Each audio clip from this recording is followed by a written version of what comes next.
Jeremy Sykes, one of the Department of Ecology employees, who has identified himself as not someone with the skills to delineate wetlands, but looked at an aerial photograph and determined, based on this aerial photograph, without having boots on the ground, that Kings had done a bulldozing spree, to use his own terms, and destroyed very rare alkali wetlands. And based on that instance of him looking at that aerial photograph, that then prompted DOE to Department of Ecology to go to DNR, Department of Natural Resources, and start this and begin the pursuit of Kings and the persecution. And I do use that word, persecution, not prosecution, of our clients based on this one aerial photograph that someone in an office in Western Washington looked at and made a determination to pursue our clients. These alleged wetlands have been stock water ponds on this ranch for over 70 years for sure, probably as long as 200 years. DNR had, it really actually praised them for being model tenants and stewards over the years. So this was just out of the blue. Someone at Ecology woke up and said, on the aerial photos, these look like they're regulated wetlands. And that kicked it off. I want people to understand that a lot of the damage to the King Ranch, their operations has already been done. They went in and they canceled their leases. Kind of backing up when you were talking earlier about the evidence that you've been able to acquire, the Department of Ecology, from my understanding, also recommended this for criminal investigation. And doesn't that in some sort of way prohibit you from getting all the information you need to protect your clients? Right, and I kind of hit on that earlier when I said the evidence we've acquired through a Public Records Act. So I think what you're really talking about is when we found out that Department of Ecology actually recommended that the Attorney General's office, through their Environmental Protection Division, the EPD, actually pursue the Kings in a super secret proceeding, somewhat similar to what you'd go after like a RICO crime. And they did that through the SIJ proceeding. We've never been able to look at that file. So what happened was the AG's office filed this under seal with the Grant County Court, did not tell Kings. So throughout this entire time, when they're pursuing these criminal charges, they're also at the same time sending Kings a letter saying, agree that you did this, agree that you took these actions, agree that you'll pay the cost to, put these lands back the way they should have been. Like, this is happening at the same time and we don't know. So we don't get told anything. The timing is also suspect, right? Because they bring these criminal charges after some of the civil action have started. And so in Grant County Superior Court at the same time, we had challenged DNR's termination of their grazing lease. And so while this criminal matter is unfolding, the attorneys from the same Attorney General's office are fighting in the Grant County Superior Court to get a preliminary injunction, which is a court order, directing the Kings and their cattle stay off of all the land during the pendency of this action. And we went into court to try and oppose that request, but we had to say, look, we can't put on evidence. We can't make arguments. There's a criminal investigation for potentially felony criminal charges being brought by the Attorney General's office. Yeah, and we begged the judge to not rule in their favor. He decided that based on the evidence that was presented, to grant that injunction, and I think he acknowledged that, this was a bit problematic, that we couldn't put on our case. But we couldn't under the circumstances. And so, it looked to us like the Attorney General's office had coordinated this criminal investigation so that we would have to so we couldn't participate in the opposition to them seeking a court order to kick the Kings off the ranch entirely, which they prevailed upon because we didn't have any evidence in opposition. So it was really unfortunate and started to very much blur some constitutional rights of the Kings.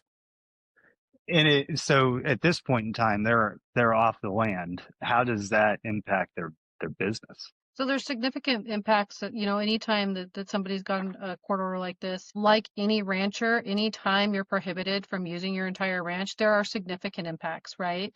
You have to make decisions. Like the plan you had to move your ranch ahead has suddenly been curtailed. And we're looking at a client that has to put all this money out to defend themselves based on these actions, and then also can't use their own resources to gain the money that they need to fight the state. So it's really been pretty much a twofold action of we're going after you criminally so you can't talk. We're going to prohibit you from using your ranch in its entirety. And by the way, we know you don't have the resources we have, so we'll just keep going. Well, What I'm that saying, and sorry, Tony. no, go I ahead. was going to say that, what was pretty offensive at the hearing on the motion for that preliminary injunction was we were arguing that this is existential. If the Kings get kept off this land for long enough, and we were asserting that you can't put money on that. That's not something where you can just cut a check and, oh, the Kings are whole. I mean, this ranch itself is a legacy asset. The attorney general's office in arguments just kept saying, well, look, if we're wrong, we'll just write a check. And they literally, I forget, Tony, how many times did he argue to the judge, if we're wrong, we'll just cut a check, meaning from all taxpayers in Washington state to just cut a check. Well, it might have been 5, 10, 15 No, times. it was 11 times. He did it 11 11. times. I actually went back and counted because it was so frustrating to me and just it's such nonsense.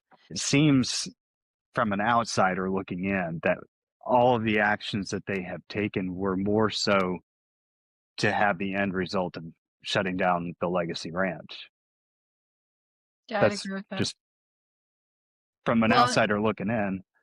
Well, and let's stop and go back a little bit because I think one of the misnomers on this case is that these are not alkali wetlands, right? And that was the state's position. These are alkali wetlands. They located some of the best experts in the entire nation.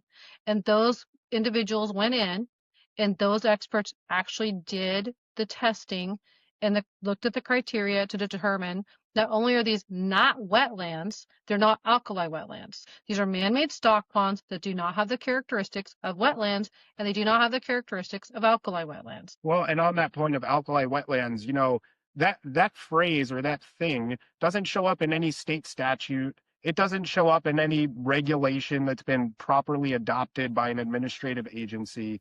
That this idea of an alkali wetland originated in policy documents. This kind of gets to one of the bigger issues or themes, I guess, of this case, which is also about, sort of agency abuse and overreach. And my gut at this point, everything seems to be showing that there is some ulterior motive. I've been fighting that fight against these state agencies for over 20 years myself.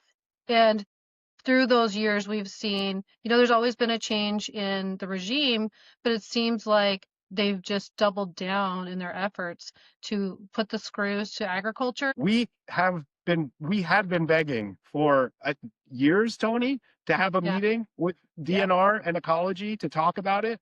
No, they would never do it. We could never get them to sit down with us and talk about this, to listen to our legal arguments, to listen to our expert reports, to see if we could work together to find a solution. I guess if you sit in Olympia, you just get to look at a computer and make those things up. I mean, that's the really scary part, is that what the Kings have been through stemmed from, a phone call or some person looking at a computer and a desk. And that's all they had to do in this case to get everything you've just heard off and running. They literally wrote it in a report that they have. And somehow you and everyone else needs to know that that's now a thing that you're being regulated for. And I think the other piece of it too, just real quick, in Washington State, 9044-050, it allows us to dig stock ponds without getting a permit. We have that law on the books. And Department of Ecology just wants to ignore it. You don't need a permit to exercise your stock water right.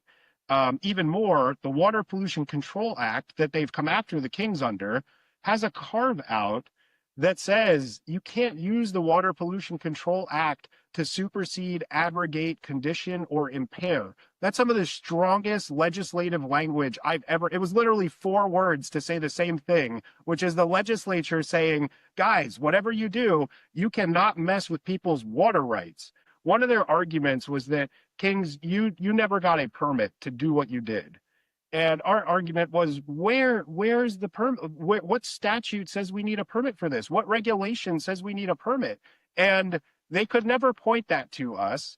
They made this up. This doesn't exist. And now, guess what? Now Ecology is going through rulemaking to create the permit process that never existed, that they say the Kings should have gone through. That's just fascinating to me, though. They're going after the Kings for this, and now they're trying to pass the rule for what they're going after the Kings for. Yep. To create the process for the permit that they claimed the Kings never got, because guess what? There was no permit to get. Yeah. What's amazing is that they just say, if we're wrong, we're going to write a check from the taxpayers. I mean, it's kind of a double whammy. Do you think at any point in time in all this, the DOE looked at this case and said, okay, we might have made a mistake, but we're just going to stand our ground Because, I mean, it seemed, if they're out there trying to create this rule now, it almost seems like that's admission that, well, we didn't really have the right framework in place to do what we've done. But then they continued to plug away with it, almost like as if they're just being stubborn. Well, we made a mistake, but we're going to see it through. Yeah, You they ever get doubled that down. feeling? So, yeah, I think we do get that feeling all the time, don't we, Jamie? I mean, part of me hopes that's true, because if they really think that this is okay under the current laws and regulations, then that to me is a bigger problem. They've already done the damage to the ranch financially. It's a pretty big deal. But they can just write a check. We've heard that Yeah. 11 times Yeah. at the one hearing. They got the injunction to move them off the ranch pretty much without proving anything at all. Yep. And it's mind-boggling that they could throw them off of the land without having to prove a case. But I feel like it gets worse though. It's like, because of that checkerboard pattern I told you about, it's not just the lease land. They've literally been ordered by a court that they cannot go onto their fee-owned land that's in between. Can you imagine that? And again, we can only speculate to the motivation, but it's been clear that there's something we're not seeing, because why else would they have pursued it to this level? I mean, again, multiple times we've asked and asked and asked. Just come to the table. And in fact, I said that from the beginning when Wade and Teresa got that letter on December 23rd. I laughed. I said, oh, this is a mistake. Don't worry about it. We'll figure it out. Get through Christmas. Let's, in my mind, there was no way that anybody could take this seriously. And here we are in 2025, still going strong.